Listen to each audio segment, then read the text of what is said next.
In 1885, Freud's career took a momentous turn for the better. That year, his research in neurology led him to Paris to study the problem of hysteria with Dr. Jean-Marie Charcot. Hysteria had become a catch-all diagnosis for patients who exhibited an array of physical symptoms like spastic tics and speech impairments with no known medical cause. Hysteria was widely believed to be incurable, but Charcot disagreed. Charcot felt that hysteria was not necessarily degenerative, that it was possible to think in terms of cure, and that it was a condition of psychological origin. And this is the beginning for Freud. Freud's year with Charcot was really a turning point for him. The experience of Charcot was very significant for the impression it made on Freud. People under hypnosis could become aware of thoughts, feelings, fantasies, issues that they were not consciously aware of. So it gave Freud a beginning feeling for the unconscious mind. Determined to explore this further, Freud went to work with Joseph Breuer, a prominent Viennese physiologist who was also researching hysteria. Breuer had been treating a patient named Anna O with a revolutionary new therapy, the talking treatment. Breuer learned that bringing Anna O back to earlier experiences which were disturbing to her and having her relive them and talk about them, talk them out, she symptomatically made extraordinary improvements in her condition. And it was Anna O herself, the patient, who coined the term the talking treatment.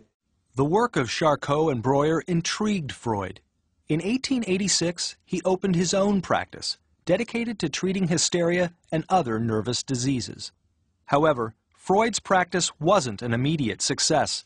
He experimented with a variety of techniques, including electrotherapy and hypnosis, but his results were disappointing. He discovered, by putting a person under a hypnotic spell, that you can get them to remember things that they have forgotten, to make associations between memories that had not been clear to them, and you can produce a temporary alleviation of symptoms, but it didn't last. And I had the further difficulty that it was difficult to make a determination between a person's memory and something that might be suggested by the hypnotist. And Freud became very cautious about suggestibility. Determined to avoid suggestion, ultimately Freud abandoned hypnotism, and he developed a new technique based on Joseph Breuer's talking treatment called free association. For Freud, free association meant encouraging his patients to speak freely, with as little censorship or guidance as possible. This process not only seemed to make Freud's patients feel better, but more importantly, over time, his patients' ramblings revealed to Freud their underlying conflicts.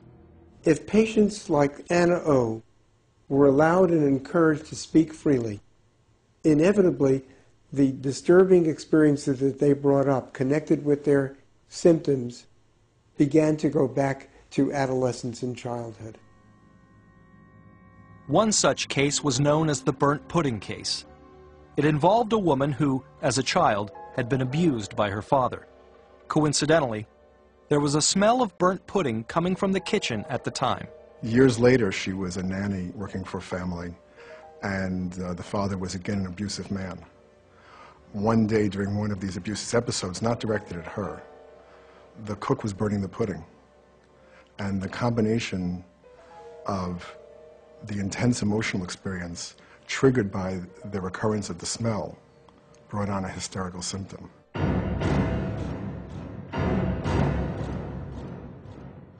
As more and more of Freud's patients began recalling incidences of abuse from their childhood, Freud arrived at a bold conclusion that he would later come to regret. All hysteria was caused by sexual abuse during childhood. And Freud even went further, theorizing that unconscious sexual urges begin in infancy and drive much of human behavior. None of this sat well in Victorian Vienna. The Times certainly did not favor any unedited, unexpurgated discussion of sex. That much we can say automatically. And certainly the public in Vienna, back in that time, didn't want to deal with issues of sexual molestation any more than they really wanted to acknowledge all kinds of other problems inside and outside of homes. Despite his unconventional theories, Freud's own home life was traditional. Having married the love of his life, Martha Bernays, the Freuds had 6 children during their first 9 years of marriage. They settled into a typical domestic arrangement. While Martha managed the family, Sigmund Freud was consumed by his work. Freud not only saw patients 5 and 6 days a week, but some of the patients went with him on his vacations and continued their analytic work there. I cannot imagine life without work as really comfortable. I find amusement in nothing else. Freud's analytic work didn't stop with his patients. When his father died in 1896, Freud's grief moved him to begin a process of self-analysis. In effect, Dr. Sigmund Freud became his own patient. He was his own best subject. He realized the benefit of releasing some of these subconscious issues of his own, and that felt that it was important for each individual psychologist to have worked these issues through on their own, to be able to better treat the patient. In his efforts to better access his unconscious mind, Freud discovered a whole new road to the unconscious, the dream. Over time, he theorized that dreams were a place where the mind runs uncensored, playing out thoughts and memories we dare not discuss in the waking world. Freud believed that dreams could provide him with remarkable access to the repressed thoughts in his own mind, as well as his patients. Dreams were viewed 2 different ways before Freud. They were of fantastic importance, prophecies about the future. They were almost divine messages. They were also considered to be nonsense, just waste products of the sleeping mind. Now, what Freud did was to elevate dreams into the realm of scientific observation and discovery. He showed that dreams had a meaning.